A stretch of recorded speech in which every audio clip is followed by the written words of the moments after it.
Yo guys, what is going on? Blossom's back and welcome back to another episode of Top Drives. Now, in yesterday's episode, we joined the qualifiers, and I think I mentioned in yesterday's video that I couldn't play it to the end to compete for the carbon fiber, mainly because I had a busy day today. Basically, I had one of those 12-hour days where I was like out of the house by 7 and back by 6, so kind of like an 11-hour day, and I needed to sleep early, and obviously, like, knowing myself, I really struggle to sleep at night, and that's mainly because of all the nights I've stayed up super late to play like a tri-series or some crap like that. I'm still trying to fix my schedule, but like sometimes, like, it's not even Top Drives related. Sometimes I just want to watch like a football game and like it's streaming at like 3 a.m. at night.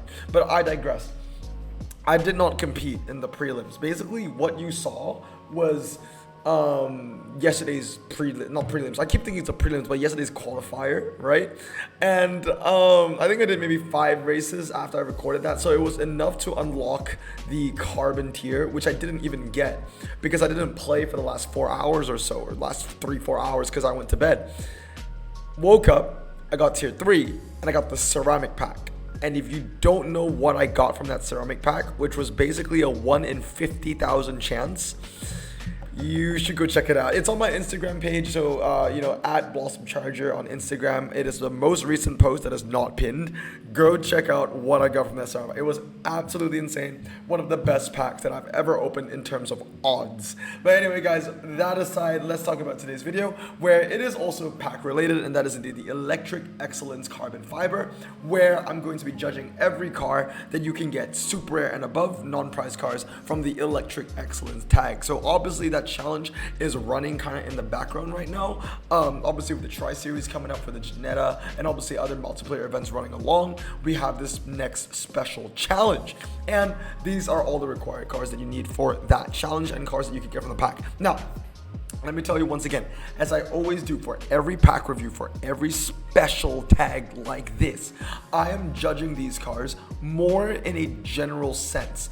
Each of these cars will find their own use in this challenge, especially since this challenge only has like, I think 4 ultra rares that you can use, 4 ultra rares that you can use, and only a handful of super rares. So obviously, like, each car is going to have its day. That being said, though, I'm going to be judging this in a more broad, in a general sense, to see how useful these cars actually are. So now that you guys understand it, let's get into it. Obviously, we have our homestay, I guess you can say, a tier ranks of Kaiser, Daily Driver, Frequent Provider, Pernicious Ulcer, and of course Hot Garbage.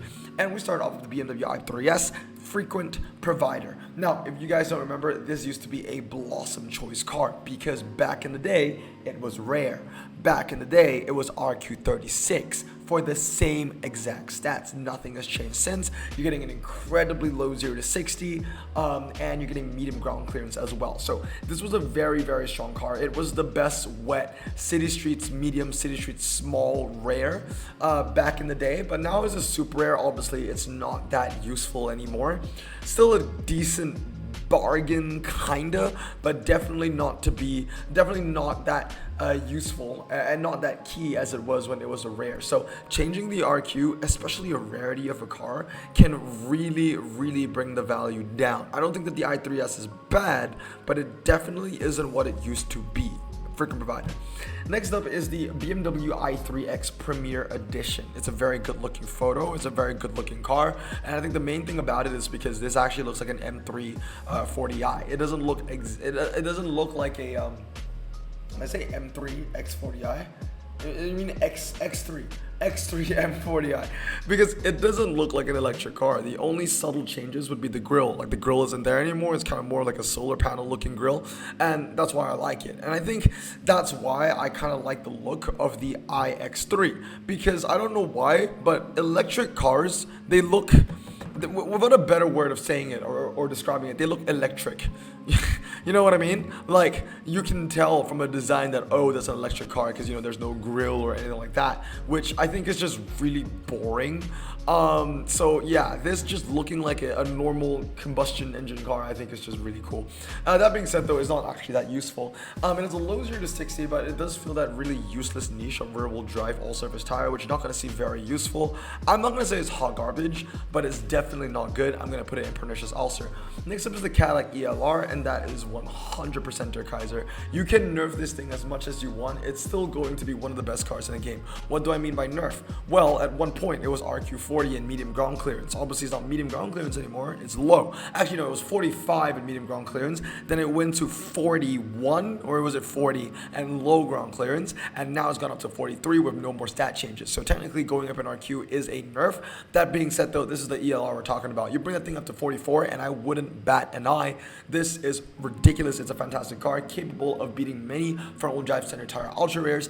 Definitely Der Kaiser, and still Blossom choice for a reason. Next up is the Chrysler 200 CEV. Think of this of like the ELR, but worse literally everywhere besides city, street, medium, and small, and that's solely because of the fact that the Chrysler 2000C EV is medium ground clearance. But yeah, it's nothing compared to the ELR. Next up is the Porsche Taycan. I'm gonna give that daily driver. It definitely isn't bad. MRA is okay at 80. Handling is average. 0 to 60 is all right. It basically is a jack of all trades kind of car, master of none. But it's one of the better jack of all trade kind of cars, so it's able to beat the other jack of all trades kind of cars. So the Porsche Taycan definitely is okay. It also has that saloon tag, which is also pretty useful for a car that is actually pretty well based on performance. So I'm going to give it daily driver. Now, moving on to the ultra rares, the first of the bunch is going to be the BMW i4. Now, once again, much like the iX3, it fills up a very useless gap of a useless niche, which is rear-wheel drive standard tires. But at least it has really good handling, because if you think about it, most rear-wheel drive standard tire cars handle like crap. Like we're talking like 85 and below, or maybe 86 and below. But this is able to hit 87, which is a little bit of a caveat. Well, not caveat, but the opposite of a caveat. Like it's pretty good. So for that, I'm gonna give it freaking provider, also medium ground clearance, so that's pretty cool. Then with the BMW iX xDrive 40, freaking provider is a tough one to put it at, because the 0 to 60 is low for a four-wheel drive all-surface tire car. That being said, it's ridiculously heavy and it doesn't handle very well. I think the main reason that it's able to just hit AT handling is the main reason why I'm gonna put it as mid-tier, like average. If it hits 79, then I was gonna move it down to pernicious ulcer. But the fact that it can have an 8 in its handling for the first number, fine, borderline freaking provider. Next up is the Circuit EV and the Desire. These two, I mean, they need no introduction. Those two are fantastic. Now, moving on to the epics. The first one is the Audi e-tron. Now, there isn't much like it. And one thing that you will realize with a lot of these electric cars is that they have very low 0 to 60s. Not necessarily good MRA, but they have very low 0 to 60s. They're also very heavy. And they're all kind of the same in some regard. Besides the Desire and besides the Circuit EV, the rest of these cars, you know, they have low 0 to 60s.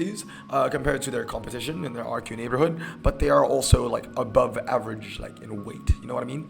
e-tron seems okay. Standard tires, handling is actually pretty good. 0 to 60 is all right. I'm gonna put it in frequent provider. I've just not seen this too much. I think it's a very decent 65 for sure.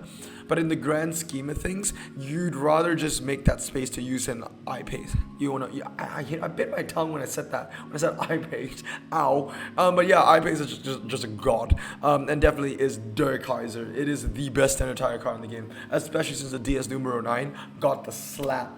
All right, moving on is the BMW i4 M50, and now we're going to bring out some times. So i4 times right here. Let me show it to you. As you can see, it's okay.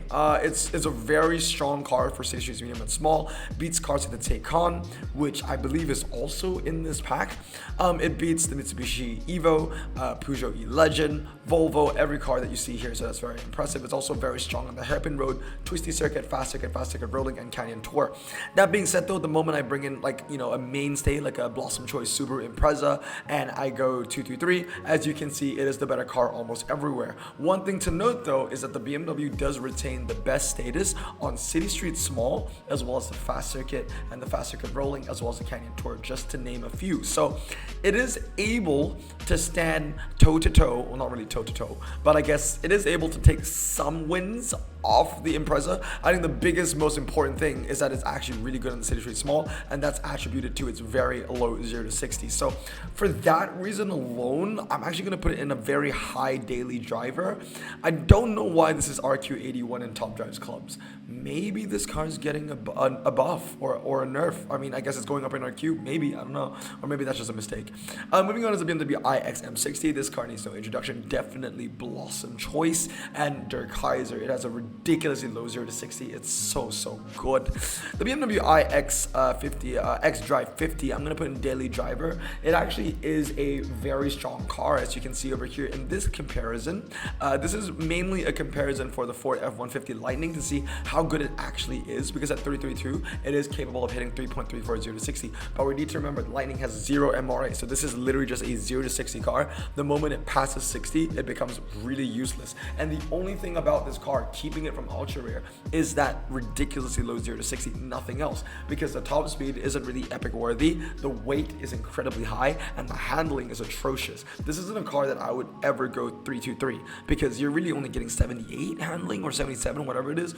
That 0 to 60 is everything, but that's all the car has to its name, is a 0 to 60. And I mean, it gets the job done over here, I guess, because in the 0 to 100 it beats cars like the Patrol Nismo, Countryman X-Drive. It's really hard to find times because nobody dares to put times for all service tire cars, and I completely understand. I'm not blaming anyone. I wouldn't put times for these either, mainly because dirt track sets in the campaign is just a lot more tedious to find, and also there's just so many freaking track sets for dirt, because it's not only dirt, there's snow and sand and gravel, blah blah blah. But yeah, I'm gonna put the BMW into the mix now, so I'm gonna go 323, and as you can see, it's just the best car here. But I mean, obviously, so it's 69 RQ compared to a bunch of 65s that I'm comparing it to, but there are some 68s. There's a 69 Ford Edge in here as well, and it is strong. It has good MRA, like it has 82 MRA, which is very impressive. So because of that, I'm gonna put it in daily driver. It's just a worse version of the iX M60. Obviously, if you have the M60, then just use the M60. Moving on now is the Serval. The Serval, I'm gonna give freaking provider. The main thing about it is that it has a niche.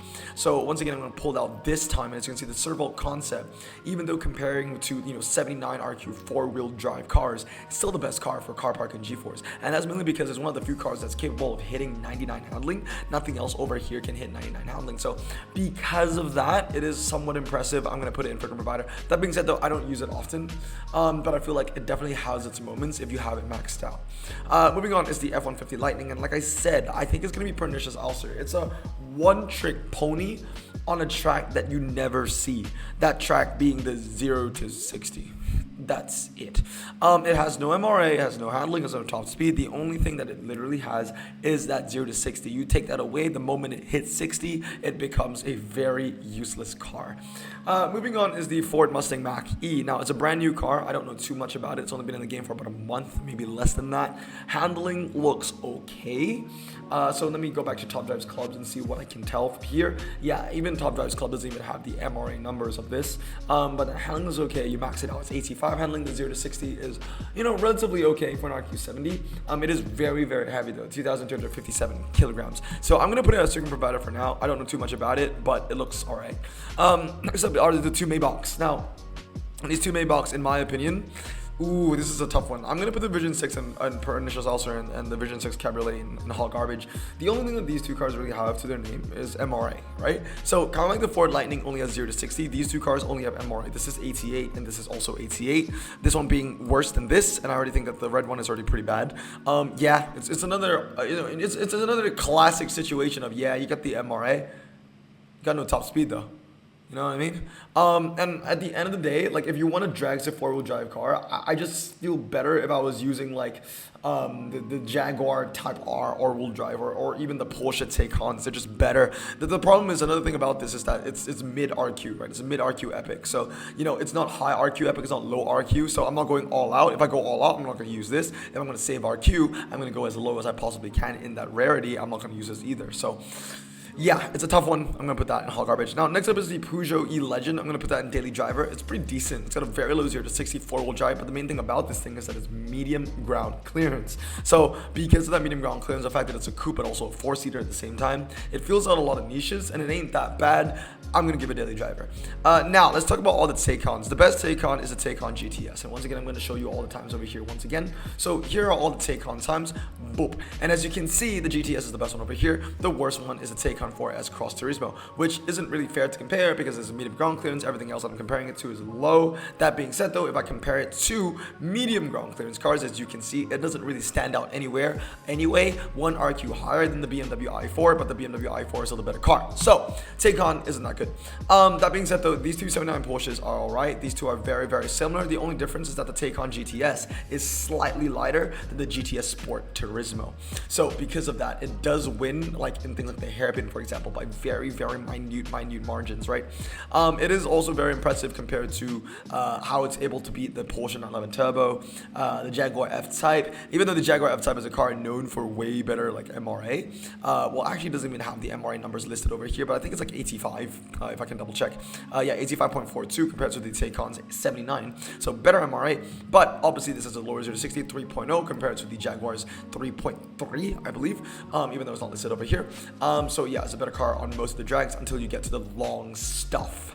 That being said, though, I am blocking out two cars over here. The moment I bring in this Mercedes S63 into the mix, boom, it's the better car. Well, you can't really see it here, but if I do this, yeah, MRA is about the same as the Porsche, but the 0 to 60 is just lower at 2.8 seconds. And then next up is the twisty stuff, right? So right now the twisty stuff is pretty competitive, kind of like this and the Audi RS3 Sportback. But the moment I bring in the RS4 B9, again, the Taycan doesn't win much. And the funny thing is, I kind of backed out from that. But yeah, the funny thing is, I kind of curated that as well. There are some four-wheel drive cars that handle better that I didn't even include in that comparison because I'm trying to make the Taycan look better than it actually is. That being said, though, it is still good. It's just that the cars that I didn't put in the list are literally just borderline blossom choice at that point. So I think Taycan GTS is the strongest of the bunch. GTS Sport Turismo is a daily driver. The 4S Cross Turismo is a frequent provider. Yes, I know it's medium, but like I said, when you put it in the medium comparison, I bit my tongue again. The i4 M50 is still better. The Taycan 4S, I mean, that's just the worst of the Taycans because it's the cheapest one to use. Well, it's cheaper to use. I think it's okay, meh. Daily driver, sure. No, you know what? No. 82 handling, no. Frequent provider. All right, moving on now. One more is the Renault Trésor, and the Renault Trésor I think is a frequent provider as well. Mainly because if you filtered by epic French performance tire cars, there are not a lot of cars that fills that niche. So the Trésor kind of, it doesn't really have a lot of competition within its own niche. Moving on are the legendaries. Now, I'm going to talk about the Taycan Turbo S. That's definitely Der Kaiser, one of the best city, street, medium, and small cars in the entire game. Porsche Taycan Turbo S, I think, is also pretty good. Handling could be a little bit better because you need to remember the Taycan Turbo S is not medium like the Cross Turismo. The Cross Turismo is medium. The Turbo S is low, but it has a very low 0 to 60, and that's it. I mean, I guess it has a four-wheel drive, so maybe it's decent in the rain, but that's really about it. But yeah, I'm going to give it as a low Der Kaiser. I think you still can get a lot of value out of that. Next up is the Peugeot EX1. The Peugeot EX1 is interesting because I think it's got a massive nerf, right? But it's still 89 MRA. The 0 to 60 is weak. Handling is okay. And I think it is a very lightweight car. Yep, coming in 750 kilograms. You know what? I'm going to nice it. You can say, honestly, these two, right? The Taycan Turbo S and the Peugeot EX1, you can make an argument that they're daily driver and not really Der Kaiser. But I'm in a good mood today. I'm going to put these two as low Der Kaisers, but if you think that they're daily drivers, I'm not going to complain. Last but not least is the AMG SLS Electric. Now, the SLS Electric has good MRA, good handling, and that's where it ends. So I'm going to put it in daily driver as a low daily driver. I remember when I was doing the underrated, overrated, or rightly rated with RQ83s, I do remember the SLS actually being a bit surprising and being a little better than its competition than I expected it to be. So keeping that in mind, I'm going to put that in daily driver. But anyway, guys, that's going to be it for today. Is it worth opening the pack? the cars, there are actually some really good cars here. Like, especially if you're a new player and you want to get like a high chance of the Blossom Choice car, then this is actually a pretty decent pack for you to open. You know, you have a high chance of getting an ELR, for example, Desire, Dodge Circuit EV. Those are great cars to pull. And then if you get an Epic, you might get lucky, you get an I-Pace, get a BMW iX. And then there are also some decent ones like the M50 as well, and the super rares like the Taycan is pretty good. So yeah, honestly, it's a pretty good pack to open. All things considered, it's not that bad. The only caveat is that these are electric cars, and well, electric cars. But anyway, I hope you guys have a great day. Remember to stay safe, wash your hands, and blossom out. Peace.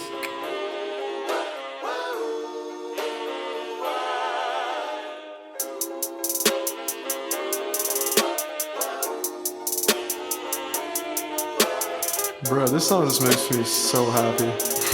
Me too. Imagine being Asian in the 50s, looking nifty, leather jacket, looking sleek, look like Presley, look so deadly, got a jukebox back at home, feeling jazzy, turn it on and play it slow, like the movies with the ladies. They so fine. Imagine being Asian in the 50s, looking nifty, leather jacket, looking sleek, look like Presley, look so deadly, got a jukebox back at home, feeling jazzy, turn it on and play it slow, like the movies with the ladies. They so fine. Sit back, relax in my Bonneville Pontiac. Hold tight all night, cruise to Jacksonville Atlantic. Blonde hair, don't care,